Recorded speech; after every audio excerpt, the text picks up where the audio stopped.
But back to the National Football League, and Miami Dolphins quarterback Tua Tagovailoa is entering his second year. But a lot of people don't seem to like him after an up-and-down rookie season. But despite those struggles last year and those rumors that they want somebody else, Coach Brian Flores is adamant that Tua is his starting quarterback and his guy. I will say that Tua is our quarterback. I think he's had a good training camp.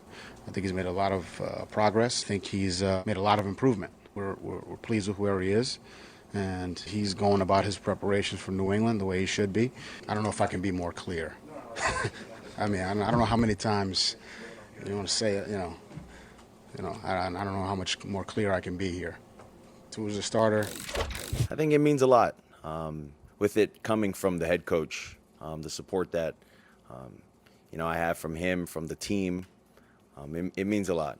But, for me, I'm just focused literally on trying to get our guys ready for next week. A lot of uncomfortable comfort going on there down in Miami if Tua's going to be the guy and getting the support from the coaches. So, Sam, I'm going to start with you.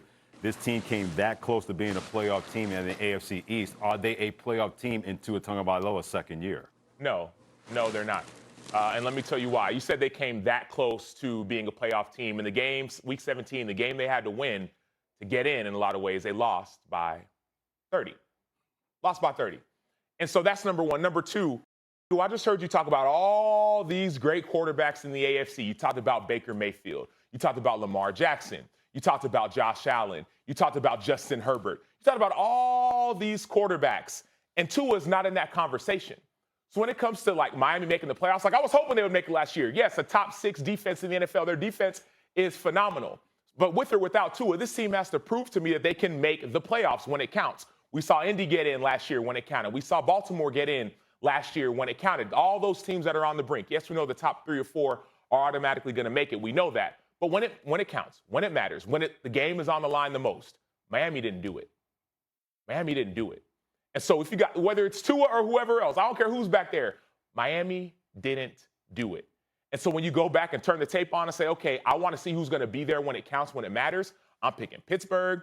I'm picking Cleveland. Even now, I'm picking Cleveland. I'm picking Tennessee. I'm picking even the Colts. There are so many teams where you say they would do it over Miami. And so just statistically by the numbers and saying, man, 7 get in, I don't think Miami's in that top 7. Really? Really? That's all you got? That's all you got? Listen here, my dude. Let me break it down so it can forever and consistently be broke. That Buffalo game you talking about? Yeah, okay. Who were the starting wide receivers in that Buffalo game? I'll tell you, Devontae Parker, Lynn Bowden, and Isaiah Ford. Really? Oh, Malcolm Perry played too. And Gesicki, he was coming back from injury. He played, but he wasn't healthy. And in fact, Ryan Fitzpatrick missed that game because he had COVID. And had he not had COVID, he probably would have played that game. But we now know that Tua didn't know the playbook. He couldn't audible at the line of scrimmage. He wasn't comfortable. And he had a depleted wide receiving core. And in fact, the Dolphins, they had a 3-0 lead at the end of the first quarter. But the offense couldn't move the ball. It was 3 and out. The defense couldn't hold Buffalo long enough. And then you had the outcome. And since you want to say, go back and turn on the tape, I'll do that. Let's go back to game 2 at the Rock when the Dolphins were playing the Buffalo Bills. Game final score 38-21. The Dolphins had the lead with 5 minutes left to go in the game. That's the game that Byron Jones got hurt on the first series, which was the 3 and out. And then after he left the game, Stephon Diggs went off after that. Noah couldn't hang with him, and we won't even talk about that. But this season, the reason why the Miami Dolphins make the playoffs is because of the additions that they made on offense, all right? I know that is a defensive-minded coach, and the team's going to win because of defense. But last year's team led the NFL with takeaways, right? But the offense wasn't opportunistic. This year, the offense will be able to take advantage of those turnovers and put points on the board like they weren't able to do last year because they have the playmakers to do it this year. Last year's offense was designed by Chan Gailey, which was for Ryan Fitzpatrick. That's why Tua struggled, all right? He didn't know the playbook. He couldn't audible. In fact, he still wasn't healthy. This year, the offense designed specifically for him.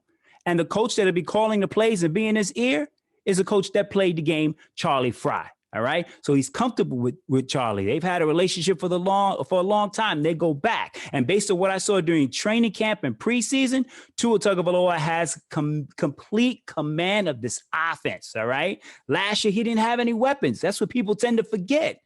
The wide receiving core last year was the worst in the NFL at getting separation. Now, Tua, this year, he'll be throwing the ball to Devontae Parker, Albert Wilson, who's back, his boy Jalen Waddle, Preston Williams, who returns, and when healthy, he plays just as well as Devontae Parker. And I forgot to mention Will Fuller, who will be missing the first game, but he comes back to game two against Buffalo. So he's got a lot of weapons. And the Dolphins swept the Jets. They split with New England last year. And one of those games, they rushed for over 200 yards. And then you had the 2 games against Buffalo. But one of those games, remember, they had a lead in the fourth quarter with 5 minutes left to go. Now, Tua is going to be much better. The team is going to be much better. And the secondary is in the top 5 in the NFL. And when Will Fuller comes back week 2, Tua is going to have all his toys at his disposal, and them boys are going to have their track shoes on, and what are they going to be doing? Racing straight to the playoffs. How much pressure is going to be ratcheted on not so much Tua Tagovailoa, but maybe the Dolphins organization by what Justin Herbert did in year 1 for the Chargers and what the Patriots are doing in year 1, having Mac Jones as their starting quarterback and not Cam Newton? Pressure. Well, there's going to be pressure, but the kid knows how to handle pressure. I mean, he's been dealing with it since he entered the NFL. He had pressure in college. He had pressure dealing with the injury. He has pressure with these rumors about Deshaun Watson. So the kid knows how to handle pressure. However, the real pressure is on the Miami Dolphins organization.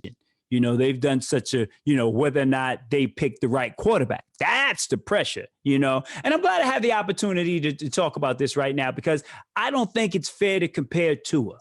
Why? Because he was compromised. And I'll tell you why. Tua got hurt in November of 2019, right? And that was the end of his season, right? What happened? Justin Herbert went on and played 4 more college football games, and Joe Burrow played 6 more and won a national championship. While that was going on, Justin and Joe continued to ball. And at that time, Tua could barely walk. Off-season, Joe and Justin are enjoying it, having a good time. Tua can't even work without pain. He isn't running around. He isn't throwing the ball around. What's he doing? Rehab. You got the draft coming up. Joe and Justin are very excited about it. Tua doesn't even know what's going to happen. So he's got to put some stuff together. He's got to put some stuff on tape to show that he's healthy. But is he really healthy? No, he isn't healthy. But he needs to get drafted. And he wants to be drafted in the top 5 or 6. No preseason, no training camp, no practices. It should have been a redshirt year for Tua Tagovailoa. Then the season starts. First 5 games. Who's playing football? Justin and Joe. Justin Herbert almost beats the Kansas Chiefs. And then you got Joe Burrow throwing for 300 yards and lighting it up. Wow, they look great. What's Tua doing? Sitting on the sideline. Tua hasn't even thrown a pass in practice to a player on the first team.